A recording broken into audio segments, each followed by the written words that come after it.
Well, time to get a game plan. Hurricane season officially begins tomorrow, and 2 years after Hurricane Ida, we are all certainly hoping for another quiet year in the tropics for South Louisiana.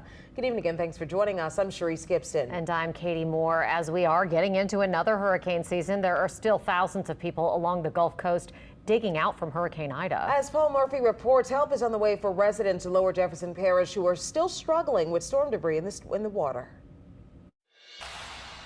If you hit it, it'll bring you to a complete stop. Carrie Laracell lives on a canal along the banks of Bayou Bertaria. These canals are probably 2 feet deep where they should be 7 or 8 feet deep. He says from what he's seen from his backyard, waterways in Lower Jefferson Parish are full of debris and dangerous. Just in the past month, I've seen one boat come out of the pin here, and he came around the bend and he hit that little obstruction right there and took the whole motor off the back of his boat. See the sticks in the water right there? Fellow Bertaria resident Mike Wiley knows the dangers firsthand. Recently, he and his wife went out for an evening cruise in their boat and hit a large island of marsh mud and tree limbs.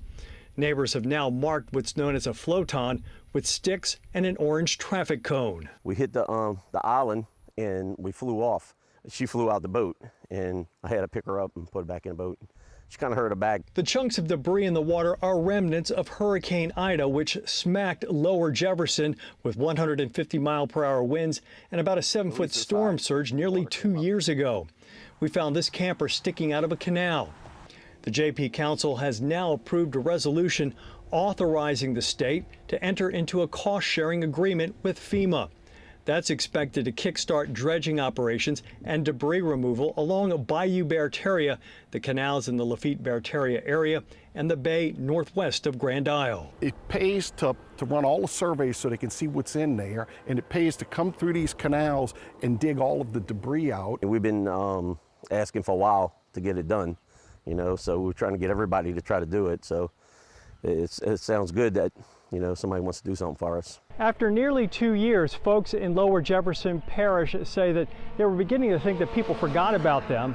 They say that this new debris removal agreement gives them hope. This is our light at the end of the tunnel, and it's a multi-million-dollar light at the end of the tunnel. Very encouraging. The cost of the work is now estimated to be about $11 million. On Bayou Bertaria, Paul Murphy, Eyewitness News. FEMA will now reimburse the parish for 90% of the cost of debris removal, with the state picking up the remaining 10%. Before the parish can bid out the contract, it will need approval from both FEMA and the Army Corps of Engineers. And speaking of FEMA, tomorrow morning, Attorney General Jeff Landry will announce a lawsuit against the agency over Risk Rating 2.0. That's that new rating system that's causing flood insurance rates to skyrocket. On average in Louisiana, homeowners are paying over 100% more now. Some even more than that. A month ago, St. Charles Parish filed its own lawsuit against FEMA over the rating system.